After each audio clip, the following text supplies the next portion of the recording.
2004 Ford Crown Victoria. Is it rod knock? Is it piston slap? Or is it something more simple, like a failed timing chain tensioner? Welcome to Olde Carr Guy. Let's get this thing in the shop and we're gonna find out. Stay tuned.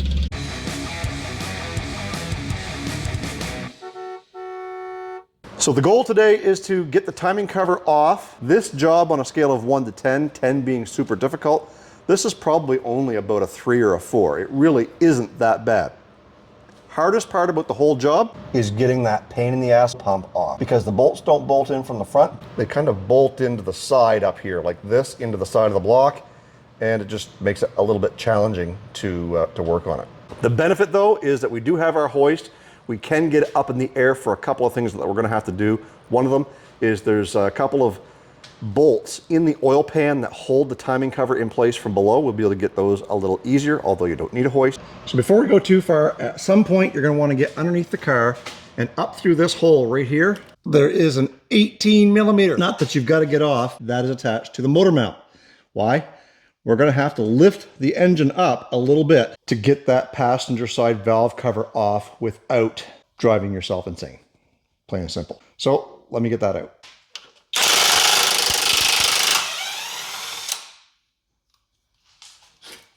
If you're watching this video while you're doing the job and trying to follow me step by step, you're gonna hate me.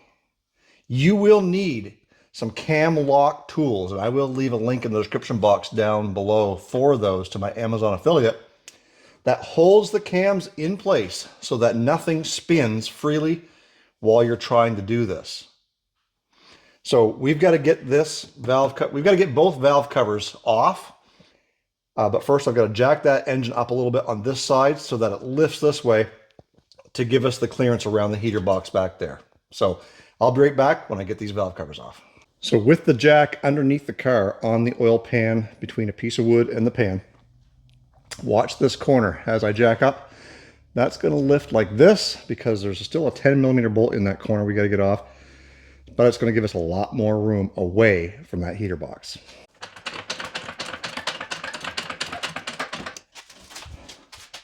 Now there is going to be a point in time where that's just not going to lift any further. It's because you're up against stuff. Don't push it.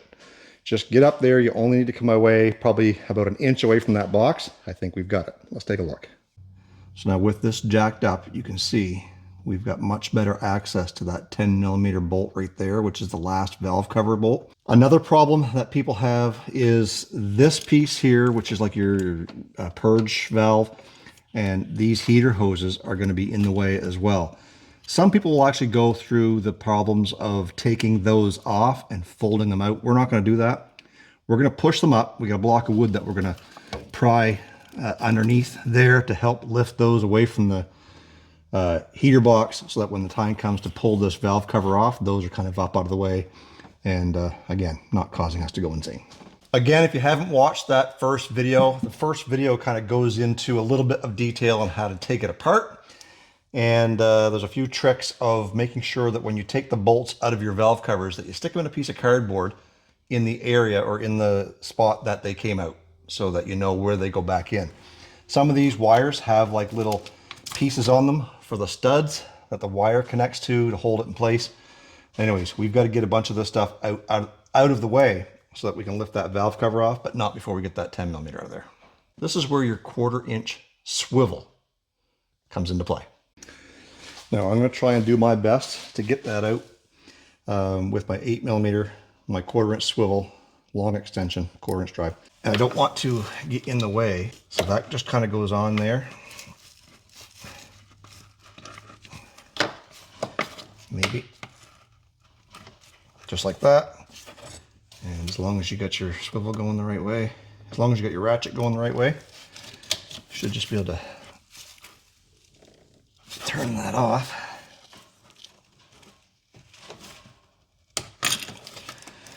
Just like that. And can you imagine if this was way down in here? Because that's where it is, up against that heater box. Huge pain in the arse to get that out. So I think what we're going to do is get this in here. Like so. There. And I promise you, if you're not swearing by the end of this, you will be. And if you've got a buddy to help hold wires and stuff back for you, you'll be in much better shape.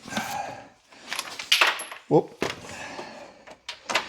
Don't lose the little grommet things. We're going to be replacing these grommets on the valve cover before we put it back together. But don't lose the metal pieces. Those will help keep things in place. As you can tell, I lost one. I stuck it right there. I'm missing two of them. We know where one is. The other one probably fell down there somewhere. We'll find it. Don't you worry. All right, so now that we've got that valve cover off, we're going to let the engine sit back down in its normal resting position. That way we can get this valve cover off, because now it's up against the brake booster and we can't get it off. So let's let it down, and then we should be able to reach in there, pull those wires back, and pop that one off. So we're about ready to, we got those last two bolts out over here. And before we get to this point, there's a couple of plug-ins down here underneath the booster. There's three of them all together. One is held on with a 10mm bolt. Unscrew that, it pulls up. And when you unplug the other two, you can take these harnesses right here, flop them up out of the way. That gives you the room that you need. You're not fighting. Because like I said, you only got two hands, and sometimes you need three. So that, we can just lift that up and over. And then this whole thing just slides out of the way. Much easier than the passenger side. So these will be in your way for the duration until we're getting ready to put that back into place. Anyways, I'm gonna get some tools ready and we'll start tearing in to this timing cover. Starting with getting the airbox stuff out of the way, get the valve covers off, and then get the belt. So stay tuned, folks. So while we're in here tearing all this apart, a couple of neat tips that some of you probably already know. Anytime you're taking something apart and there's different length bolts, some are long, some are short, some might even be a different size as far as tools that you need. I'll make a cardboard cutout drawing of the bolts I'm taking out. As you can see, some of these bolts are long and some are short that come out of the valve cover on these things. Everything that you take out, poke it into the cardboard, you know exactly where it came back in. We'll do the same thing with the timing cover when we get there as well. Now, another thing that we're going to be doing is we are going to be draining the cooling system. Some of you are going to say, Jason, you don't need to do that when you're doing a timing cover, and you'd be correct. But by draining the coolant out, it allows us to get this radiator hose out of the way, that tank out of the way, and if you were inclined to take the actual radiator out of the way itself, it gives you all kinds of room in the front. And again, I know I don't have to take it out, but we want as much room to work as possible, so I am going to be taking the cooling fan out as well as the overflow. It's just going to give us that much more room to work. No sense in struggling in doing a job that's generally fairly easy. So we are draining the cooling out into a pan down there right now, and I'm going to get the belt off and start working away at getting the radiator out of the way. So I know I said taking the radiator out.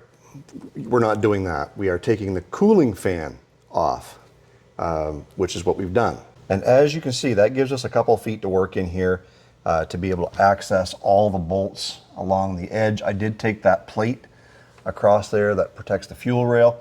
And the other thing that we're going to do is we've got to get the car up in the air so that we can take that power steering pump off. We're going to see if we get better access to it underneath. But while we're down there, we are also going to take off the three, I think, bolts that kind of come up through the oil pan into the timing cover, and we'll get those out of the way while we're down there. Once we've done that, we can start taking all these bolts out. And as I mentioned before about having a little bit of a drawing on cardboard for your timing cover bolts, we've got short bolts here, we've got long ones with studs, and I think further down there we've got some shorter ones and some longer ones without studs. So we just need to make sure we know where all those things are. Timing cover or valve covers are loose enough so that we can actually get those covers off. Valve covers are loose enough so that when the time comes, we can just kind of pull this off. But like I said, we've got to get the crank pulley off, we've got to get the power steering off, and I'm actually going to take the pulley off here off the water pump, just give us a little bit extra clearance. All right, so we're underneath the car and we're getting ready to pull the power steering pump, and I wanted to show you a little trick that you guys are going to be dealing with here because it's probably the biggest pain in the ass of this whole job. Now for your power steering, there is 4 bolts that hold it in. There's one down here in the bottom, one over here beside the oil filter, one up there near the top, and there's one right here behind this power steering line that you're going to fight with. And the reason why you're going to fight with it is because you're not likely going to be able to get that bolt off very easily. If you don't have the proper power steering puller, it's quite rusty. You're going to fight with that.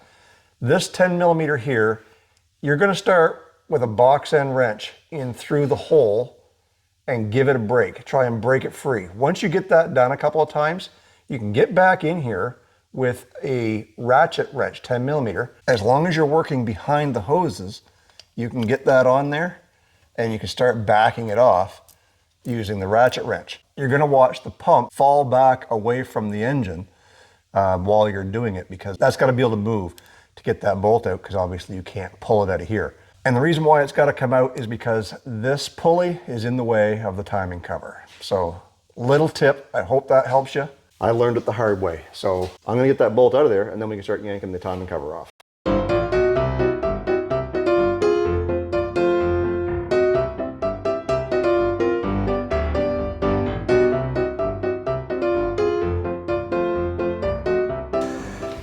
All right, so we are at the point now where everything is off that we need to get off except for the bolts and the timing cover. So I'm gonna do a time lapse getting that off. And what we're dealing with is a bunch of 13s are the short ones, 17s are the long ones on the studs, and I think that's a 15 bolt there, but if you play with it right, it'll just spin off anyway. So all my bolts, the 13s, there's 4 of them on the bottom of the oil pan. I got those from underneath. So let's get this thing off.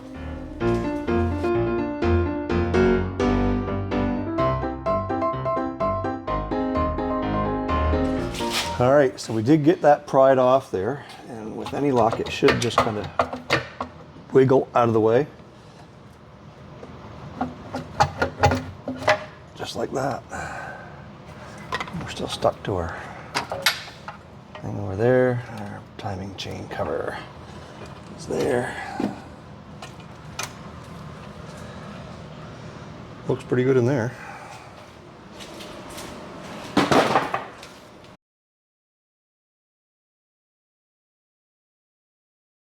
In the last video you saw that we tore down the front timing cover and all the accessories to get to the timing chains to figure out what was going on with my son's 04 Crown Vic. What we ended up finding was the timing chain tensioner gasket had torn and was leaking in a different spot. So therefore it wouldn't have been able to hold the oil pressure.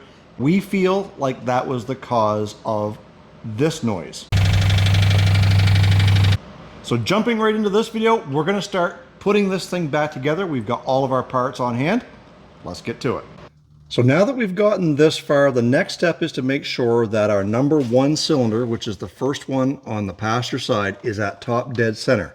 That way we know our timing marks are lined up. And the way to verify that is that little dot on the crank gear needs to be pointing straight down.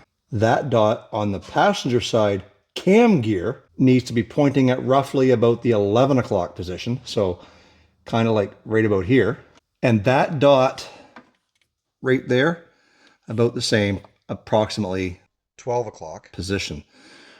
So what I've got to do is I've got to put the actual tensioner back in place here so that everything turns the way that it's supposed to. And then once we've got this so that that dot's pointing down, that one's at 11, that one's at 12, it's in time. Then we take these cam locks and we install them in this blank space right here in the middle of the cylinder. That way compression doesn't try and turn the cams once we take the tension off of them. So I'm going to turn this up, get it in time. We'll get these cam locks locked in, and then we can start taking the timing chain and the guides all apart.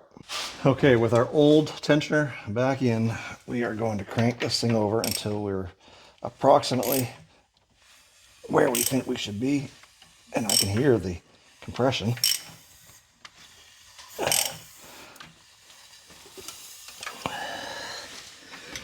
Oops. A little bit further.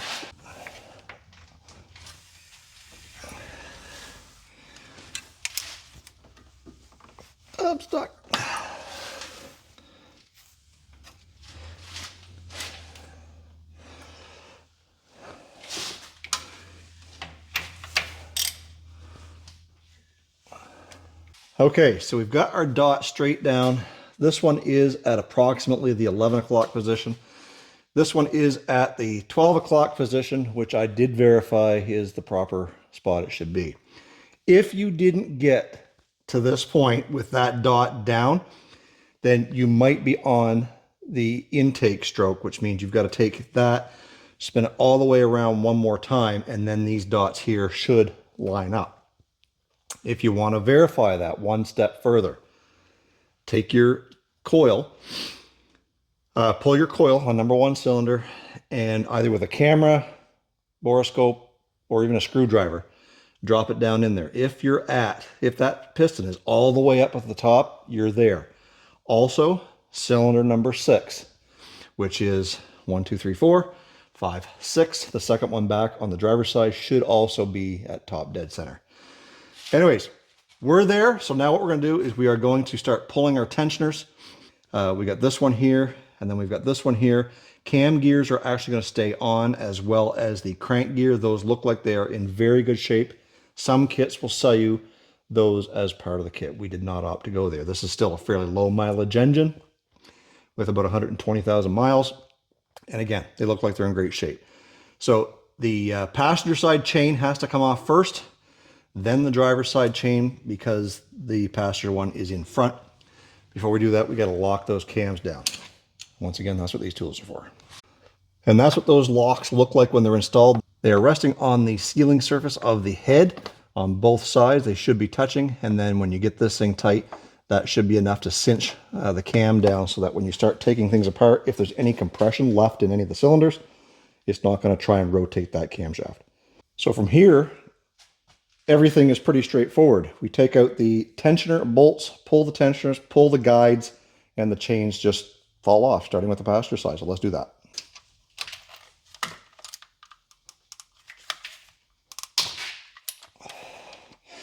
If you're using a cheap electric ratchet like I am, don't use them to break bolts apart. Remember in the last video when we took the thing apart? Look at this. That gasket is broken in 1, 2, 3 spots. So I think between the 2 timing chains and tensioners, I don't think these things were holding pressure like they were supposed to. So this tensioner, with this tensioner out, this guide just basically is going to slide off of there. And then this one here has to be unbolted once we get the actual chain off of it.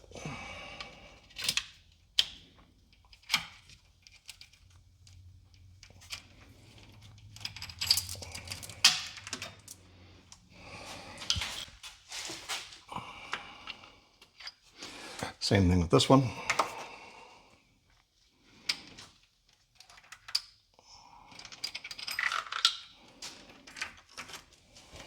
Now those look like they're 8s, so we'll take those out of there.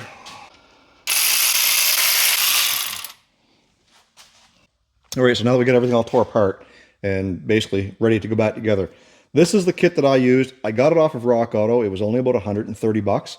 It is a Cloy's kit. This is what a lot of places will use. They're generally OEM quality or better. And this is the part number 9-0387SGX. And as I mentioned before, it's going to give you the new guides, 2 new chains, and 2 new tensioners. Keep in mind the tensioners are labeled left and right. If your vehicle does not already have the upgraded guides, you're going to need a longer bolt. Okay. I didn't know until I got in there, but there's the longer bolt. There's the part number from Ford. They're about $4.50 here in Canada, maybe less in the US. But I got the one longer bolt for that to go in there. As we take these chains out of the bags, there's something that I want to point out to you. There are 2 dark colored links on this chain. So you got one here, one over here. Those are your timing marks. This is a pretty good indicator of whether or not you're going to have your timing chain in the right spot. When you go and you hook this bottom one down around the crank at the bottom, then this top one should line up with the dot that you've got locked into place already. If you don't have that and it's off by a tooth or two and you can't get it, something's wrong and you're going to have to figure that out. But assuming you set it up in time before you took the chains apart, you should be fine. And as I mentioned before, these are etched as left and right. Do not pull the grenade pins. You do this, you're going to be struggling to get these put in. This is the very last thing you do before you start putting your timing cover back together. This is holding the tension on there so that you can actually get that into place before you pull that. On the back side, take a look at your gaskets. Make sure your gaskets are there. Make sure they're in good shape. Do not tear them. On the left-hand side, there's going to be a little bit of a challenge. I'm going to show you that when we get there. Let's go start putting these chains and this kit back together.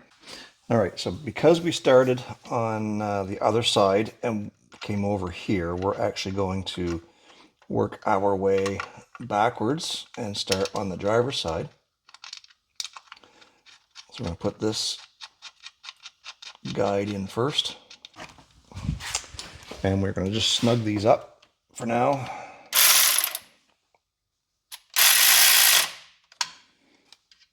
We'll come back and torque them. On this 04, you're going to need the longer bolt. As I mentioned, it was an upgrade. And there are little inserts for these guys so that you don't crush the guide when you torque them. Make sure they're in there. The one on this side was flopping around a little bit. So now when you do go to torque these down, it's 89 inch-pounds. So if you don't have an inch-pound torque wrench, you're probably out of luck. But that's only like 7 foot-pounds, so it's not a whole lot. And make sure you're going slow, because like I said, 89 inch-pounds is not a lot of torque. So now that that's in there, we're going to grab our driver's side timing chain. Again, it don't matter which chain you grab. Just make sure you can see that the dark colored links are facing out. The challenge I find, and the last time that I did this, was making sure that you got the that black link on the dot that you can't see very well from up here. So what I'm going to do is I'm going to hang it, and this black key is on the dot here, which I don't think at this point it should be because, well, maybe. Anyways. So if we did this right, my black link is on the dot here. And if I can get down there with the camera and see, I'm going to take a picture and make sure that my black link is on the dot down there. So as you can see, I'm almost there. So I've got to just slide that chain forward a little bit and put more tension on this upper side. So if I just slide that over and bring it all the way around, I'll take another picture. So there we have it. That one is now in time. And I'll go ahead and put my tensioner in here to hold the tension on that so that they don't jump around. So remember when I said this one was going to be a little bit tricky? I've still got to put the guide in there, but to get this in here and bolt it in with the guide in place is a pain in the ass. Now these two guides, there is a left and a right to them. And as far as I can tell, 9-5341 is the one we're looking for the driver's side. And with that, that should just slide onto that dowel down there, and it's just going to lay on the chain. Simple as that. And now we've got to push that in. It wasn't so bad. Making a liar out of me, I guess, eh? So we will draw this in and torque to 89 inch-pounds. Now once again, with our passenger side chain, we've got to do the same thing. Get that looped up there and make sure that our colored link is where it's supposed to be. So that one's in the right spot there. We just need to get that looped over there. One more link if we can. It's so close. All right, so now, yeah. That just fell off. Gotta pay attention, folks. Now I've got to verify that stayed where it was supposed to, and it did. So now we're going to take this, hold that up, and then that's going to go in there with the other tensioner. And those bolts are over here.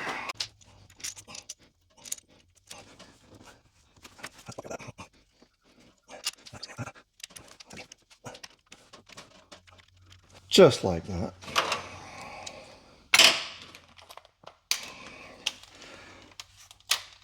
Draw that in.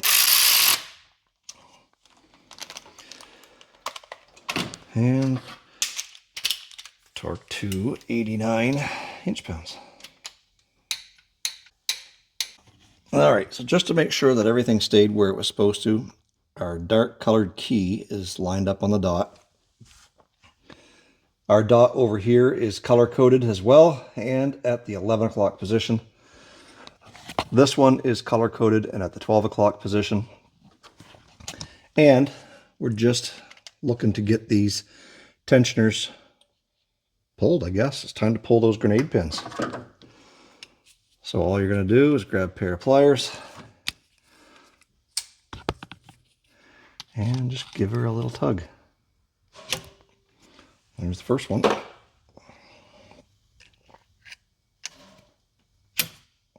Second one. So that's how you time it. There's not much to it. Before we put the timing cover back on, there's a couple things that we've got to do. We probably should have done it before we put everything together. But very carefully, where the head meets the block, here and over here, as well as here and over there, we're going to clean out any residual silicone that may have been there from before. And we're going to want to put a little dab in there again on all four spots. The reason for that is because you've got a seam in there that the gasket may not be completely sealed. Even though our timing gasket will cover it, we just kind of want to bridge that little bit of a gap that may still exist. So while I clean this up, now would be a good time to get you guys to hit that like button and make sure you're subscribed to Olde Carr Guy right here. That's the best way that you can help support everything that we do here on this channel. It's great to see the numbers rise and to see you guys in the comments telling me that I'm doing a good job, I'm doing a bad job, or I missed something or whatever. And I'm hoping that I don't see those comments that I've missed something after the fact. Also, the first link in the description box down below is for my merchandise store.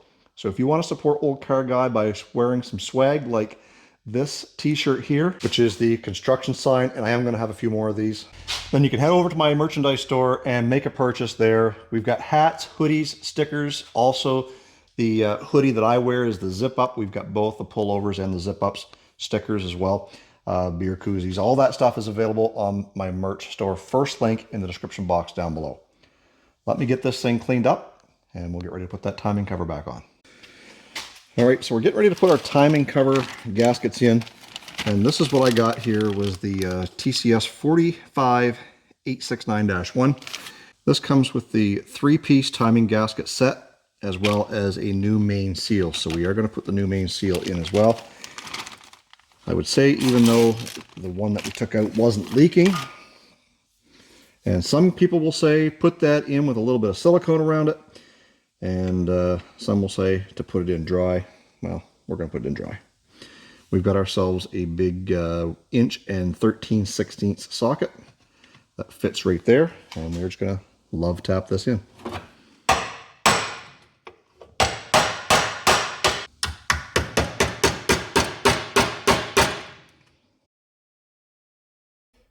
So not with a little bit of headache, we got that seal in. I ended up having to replace it because the first seal, I don't know if I can find it here, ended up having a burr in it right here that I didn't see that was sticking out the other way.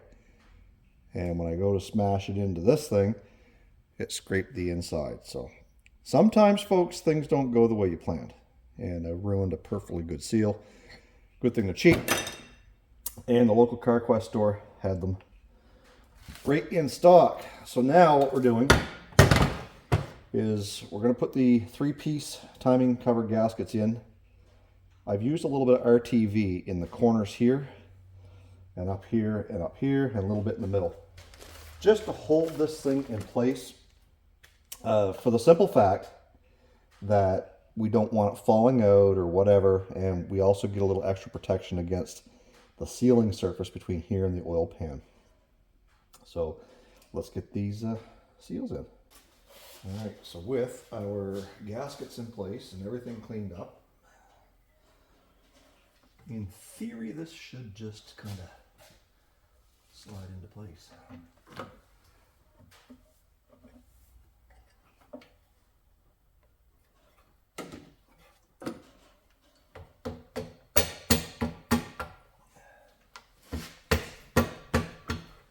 Gasket's going to hold it away a little bit until you get some bolts in there. But I think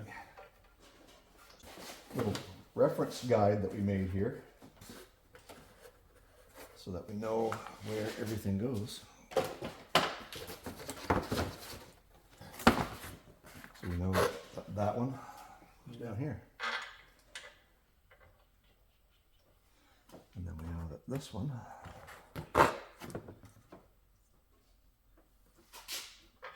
here. Okay, you saw that we got the front cover on. The only thing that we've got left to do is this last bolt over here in the corner. And the reason why is because if you remember back in the previous video that I linked earlier, we took that out. It was attached to the ground strap and it just broke the ground strap off. So I've got to get that off there, and that'll kind of be one of the last things that I do. But we've got our valve cover gaskets installed, as well as the new grommets on the washers up here. So we're going to fish the driver's side in first because, remember, we had to do that one last. And then we'll jack the engine back up and get the other cover in, start putting those bolts together. So I'll get that done and I'll be right back. Well, we're working backwards. As you can tell, I had this valve cover on. I had all the bolts in, well, except for one. And for some reason, it would only get 2 or 3 threads in, and decide that it was time to get tight. So we're tapping out one of these holes here. Hopefully we can get that done. And it's slowing progress down. I was hoping to have this thing back together tonight. And it's still early. It's only 7 o'clock, but I guess we gotta keep on tapping. Well, I think I've done tuckered myself out. We got that hole tapped and we got the valve cover back in there. All the bolts are in. They are not tight. I will make a note of that. So when I come in the morning, I'll know to tighten those. And then we can come back over here, lift this side of the motor, get the valve cover on the passenger side, get it all put down. Then it's just a matter of plugging everything back in that is necessary to make it run. And for the sake of trying to figure out if we fixed the noise that it had, we are going to run this without the cooling system in it, because all we're really going to do is start it. As soon as it starts and builds oil pressure, which we're actually going to build oil pressure before we start it. We're going to leave the injectors unplugged and we're just going to let it roll over and build up some oil pressure. Then we will be able to tell if that noise is gone. If it is, we can button everything else back up. But as it sits right now, to this point, you guys know what it takes to put the timing chain, get it in time, do all that stuff, get it back together. And maybe at a later date, I will add the 2 videos together and make it into one and cut out some of the fluff. In the meantime, I'm gonna get cleaned up right now and we'll call it good for tonight. Back at it in the morning, put this back together, get it started, make sure that that noise is gone. Which I think it is. Pretty sure it is. Fingers crossed. Okay guys, it's the next morning. A couple things that we've got to do before we get started here. One of them is I had to scrape the RTV that I had on there off because it dried too hard when we were messing with the other valve cover. So I've got that scraped off. We're going to take a clean rag, wipe down the surface, and then we're going to start fishing the valve cover for this side up in there. I've got the engine jacked up, and I've got the new gaskets and grommets all installed. And one thing I did last night was this back edge is I put some RTV in there to hold the valve cover gasket even better than the pressure that holds it in there. One, because that lip right there was broken from being dragged over those two bolts trying to get it to fit. You can see some leftover residual RTV in there from previous times. But I'm going to get that surface wiped down and get that valve cover in, and then the final thing we got to do is, remember, I've got to go back and re-torque all the fasteners on that valve cover. We'll do the same thing over here. Same as everything inside the timing cover, 89 inch-pounds.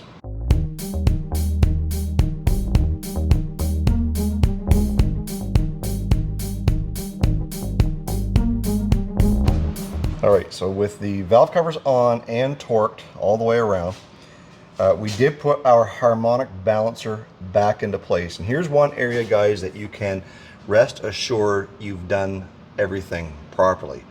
Is when you put that on, the timing cover has a TDC marking on it. I've marked it in yellow. And the harmonic balancer has a notch. If that lines up, congratulations, your timing is where it's supposed to be. So now what I've got to do, get the car back up in the air. We're going to put the bolt in for the motor mount. We're also going to reattach the power steering pump, which is a little bit of a struggle for that one bolt. Nevertheless, we'll get that one in. And we should be done under there. Then we'll plug everything in that can be plugged in, with the exception of the injectors.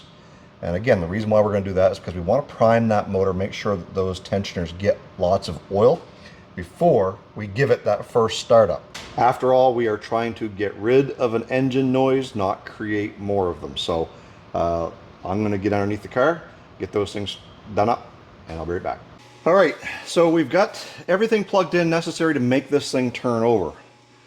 Battery, all the coils, which is not really necessary. All we're trying to do is get some oil pressure built up and make this thing turn over. So let's go in and turn the key, make sure everything turns over the way it's supposed to. Then we can come back and plug everything in once we know it's got some oil pressure and see if it starts, and make sure that noise is gone.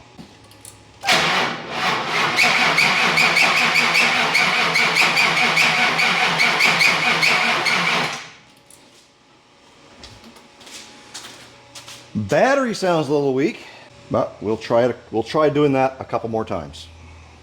I think we've got enough oil pressure built up. We have plugged in all the injectors, so the battery is showing a little bit weak. Got the booster pack on it. Let's see if this thing will start up without any noises.